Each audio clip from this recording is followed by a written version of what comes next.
আসসালামু আলাইকুম। আহ, হঠাৎ করে কিছু নিউজ পাওয়ার পরে আমি ভাবলাম এটা নিয়ে একটু কথা বলা দরকার। সবচেয়ে আমরা সবাই এখন খুব আপসেট আছি আমাদের ভাই হাদির অবস্থা নিয়ে। মাঝে মাঝে ভালো সংবাদ পাই, মাঝে মাঝে খারাপ সংবাদ পাই। আহ, এই হাদির উপরে আক্রমণের ভালো একটা দিক হচ্ছে এটার বদৌলতে আমরা সবগুলো মুক্তিকামী বিপ্লবী যারা এই 24-এর বিপ্লবটা ধারণ করি তারা আবার আগে আমরা ওখানে একসাথে মিলে শেখ হাসিনাকে পতন ঘটিয়েছিলাম, বাট তারপর আমরা বিভিন্ন রাজনৈতিক মতাদর্শ নিয়ে একটু আলাদা হয়ে যাচ্ছিলাম। বাট এই হাদির উপরে যে আক্রমণটা এটা আমাদেরকে আবার একই প্ল্যাটফর্ম নিয়ে আসছে, যদিও কয়েকটা রাজনৈতিক দল এখনো মনে হচ্ছে পুরোপুরিভাবে এটার সাথে সংযুক্ত না, আর কিছু আসা যায় না, বাট আমরা সবাই এটার সাথে একমত। এটাই হচ্ছে ইম্পর্টেন্ট। এখানে একটা জিনিস বুঝতে হবে যে রাজনৈতিক ময়দানে প্রত্যেকটা দল, ভেস্টেড গ্রুপ তাদের নিজ নিজ গেম খেলার জন্য প্রস্তুত। আমরা এই হাদির উপর আক্রমণটার সুযোগে আমরা সবাই আবার এক কাট্টা হয়েছি। আমাদের দেশের শত্রু যারা তাদের বিরুদ্ধে এক কাট্টা হয়েছে, কিন্তু দেশের শত্রু যারা আছে তারা কিন্তু এইটাকে আবার তাদের পক্ষে, একটা জিনিস বুঝতে হবে, যে কোনো সিচুয়েশনই পক্ষে বিপক্ষে নেওয়া সম্ভব। সো আমার কাছে যে ইনফরমেশন এসছে, যেটা আমি দুইটা সোর্স থেকে চেক করেছি, সেটা হচ্ছে যদি বাই চান্স আল্লাহ তাআলা যে কোনো সময় মিরাকল করতে পারে, আবার নাও করতে পারে, আমরা যদি আমাদের ভাই হাদি সম্বন্ধে যদি কোনো খারাপ সংবাদ যদি আমরা শুনি, এই সুযোগে একটা ভেস্টেড গ্রুপ দেশে ভাঙচুর অরাজকতা তৈরি করবে। কারা তারা? তারা হচ্ছে যারা ভারত আওয়ামী লীগ এবং আওয়ামী লীগের সাথে যারা ওভার্টলি কোভার্টলি একত্রা পোষণ করে। আমাকে বিভিন্ন রিটায়ার্ড কিছু মিলিটারি অফিসার আমাকে সিরিয়াসলি বলছে যে মুস্তাফিজ, তুমি কোনো রাজনৈতিক দলের নাম পক্ষে বিপক্ষে যা, আমরা ঠিক আছে, আমি পক্ষে বিপক্ষে কারো নাম বলবো না, কিন্তু আমি আমার যখন সামনে যেটা অন্যায় হতে দেখবো সেটা আমি বলবো। সেটা হচ্ছে একটা দল সুযোগের অপেক্ষায় আছে যে এই হাদি রিলেটেড কোনো রং না, মানে যদি কোনো ব্যাড ইনফরমেশন আসে সাথে সাথে দেশের মধ্যে ভাঙচুর চালাবে। আমরা এখনই প্রতিজ্ঞা করব যে হাদির ভালো মন্দ যে সংবাদই আসুক, আমরা দেশের কোনো ক্ষতি করব না, দেশের কোনো সম্পদের ক্ষতি করব না। কারণ আমরা যদি এটা করি, এটাকে কাভার দেখায় সেনাবাহিনী ক্ষমতা দখল করার সুযোগ আছে। এবং এইটা নিয়েই কয়েকটা কনফারেন্স হয়েছে, কয়েক শিফটে, কয়েক ভেস্টেড গ্রুপের লোকের সাথে, যারা মনে করে যে সেনাবাহিনী আসলে চুপে চাপে তাদেরকে একটা নির্বাচন করাই দিয়া, তাদের কন্ট্রোলে করাই দিয়া সেই দলকে নিয়ে আসবে, তারা এনার্কি চালাবে। সো আমাদের প্রতিজ্ঞা হবে, আমরা কোনো হাদির যদি ভালো মন্দ যে নিউজই পাই, আমরা দেশের কোনো ক্ষতি করব না, আমার দেশের সম্পদের কোনো ভাঙচুর করব না। আমাদের আউটবাস্ট যেটা হবে, এটার জন্য দায়ী কারা? দায়ী হচ্ছে আওয়ামী লীগ, দায়ী হচ্ছে ভারত, আমাদের প্রতিবেশী। ফেলানি রোডের সেই বিল্ডিংটা যদি আবার নেক্সট আরো কোনো টার্গেটেড খুন হয়, আমরা তখন তাদের ইট খুলে নিয়ে আসবো। আমরা ওই দিকে যত আছে হোস্টাইলিটি, ওই দিকে ভারতের দিকে, কিন্তু আমাদের নিজের দেশের সম্পদ আমরা ধ্বংস করব না। এটাই হচ্ছে আমাদের আজকের প্রতিজ্ঞা।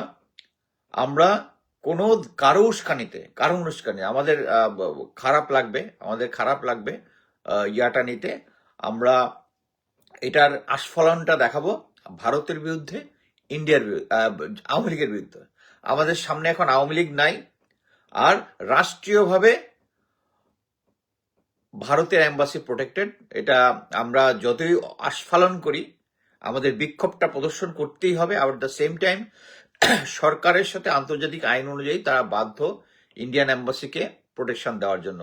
সো এটার জন্য আপনারা কখনোই ইউনূস সরকারকে দায়ী করবো না যেন কেন ভারত সরকারকে যাচ্ছে। ভারত সরকার তাদের দায় মানে আমাদের সরকার, ইউনূস সরকার তাদের দায়িত্ব পালন করে। আমরা দেশের নাগরিক হিসাবে আমাদের যে মনের ভাব আছে ওটা আমরা প্রকাশ করব যে এই ভারত আমাদের 57 জন অফিসার হত্যার পিছনে আছে। আমাদের এই আওয়ামী লীগ সরকার, এই প্রণব ভর্মা, অলরেডি একটা ইনভেস্টিগেশন রিপোর্ট আপনারা দেখেছেন, আমাদের ওয়ালে আছে।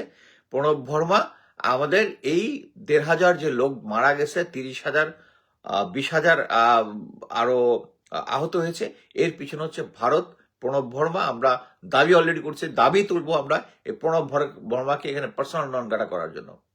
কিন্তু আমি আবার বলি, হাদি ভাই আমাদের মাঝে ফিরে আসুক, আমরা সবাই দোয়া করি। কিন্তু যদি কোনো খারাপ সংবাদ আমরা পাই, আমরা দেশের কোনো ক্ষতি করবো না, দেশের কোনো সম্পদের ক্ষতি করবো না।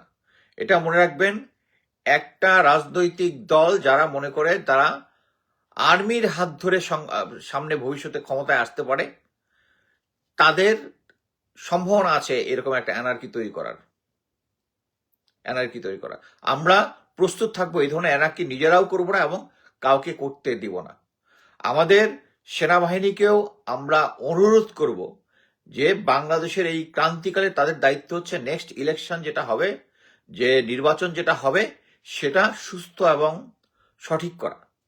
এবং আমি আমার চাকরি জীবনে যতদিন নির্বাচন ডিউটি করেছি, আমাদের অবস্থান আসার সাথে সাথে সবকিছু সবাই যে যার মতো পালিয়ে গেছে। আমার কয়েকজন কোর্সমেট, আমরা তখন অনেক আগে, আমি তখন চিটাঙে ডিউটি করতেছিলাম, আমি গাড়ি একবার ওখানে গিয়ে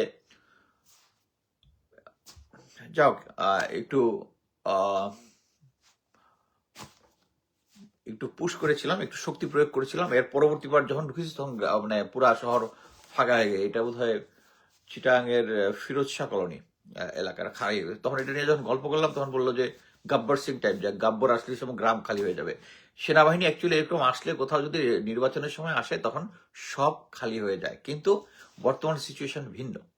এখানে অনেক পার্টি মনে করে যে হ্যাঁ মানে অ্যাটলিস্ট আর্মি না, আর্মির নেতৃত্ব আমাদের সাথে আছে, কিছু করবে না। বাট আমি জানি যে আর্মির যারা লেফটেন্যান্ট কর্নেল এন্ড বিলো, তারা সঠিকভাবে কাজ করবে এবং যারা নির্বাচনকে প্রভাবিত করার চেষ্টা করবে, আমি মনে করি আপনারা যদি জাস্ট তাকে শক্তি প্রয়োগের লেভেলটা যদি শুধু কিল ঘুষি থেকে বাদ দিয়ে, লাঠি ব্যাটন চার্জ থেকে বাদ দিয়ে যদি শুটও করেন, জনগণ আপনাদের পাশে থাকবে। কারণ আপনাদের ইচ্ছা হচ্ছে দেশে একটা সুষ্ঠু নির্বাচন হোক। এই নির্বাচনকে যারা বানচাল করতে আসবে, প্লিজ শুট হিম। সরকারি আদেশ যেটাই হয় আপনি যদি শুট করেন, আমি মনে করি যে পাবলিক আপনাদের সাথে থাকবে। কারণ পাবলিক চায় একটা সঠিক নির্বাচন। কাউকে আপনারা কোনো নির্বাচনের সময় কখনো ম্যানিপুলেট করতে দিবেন না। সো আমি আজকের প্রতিজ্ঞাটা আবার মনে করে দিই, যদি আমরা হাদি ভাই সম্বন্ধে কোনো দুঃসংবাদ পাই, আমরা কোনো অ্যানার্কি করব না এবং কাউকে করতে দেব না। মনে রাখবেন, যদি গাড়ি ভাঙচুর, সম্পদের উপরে কোনো হোস্টাইল অ্যাক্টিভিটিস হয়, এই চান্সে সেনাবাহিনী আমাদের প্রাণের বাহিনী, কিন্তু সেনাবাহিনীর নেতৃত্ব আমাদের প্রাণের নেতৃত্ব না। এখনো উপরের দিকের জেনারেল ওয়াকার থেকে শুরু করে সব ভারতীয় কুকুররা এখনো কমান্ডের ভিতরে আছে। সো ওরা সুযোগ পাইলেই এই দেশের একটা জরুরি অবস্থা জারি করে তাদের আন্ডারে কন্ট্রোলে নিয়ে নিবে এবং সামনের নির্বাচনটা ভারত যাকে চায় বসাইতে ওভাবে বসাই দিবে, ফুল স্টপ। সো আমরা কাউকে, হাদি ভাইয়ের যে সংবাদই পাই, আমরা ইনশাল্লাহ দেশে কোনো অরাজকতা করব না। হোস্টাইলিটি সব হচ্ছে আওয়ামী লীগের এগেনস্টে, ভারতের এগেনস্টে, দেশের সম্পদের এগেনস্টে না। ধন্যবাদ।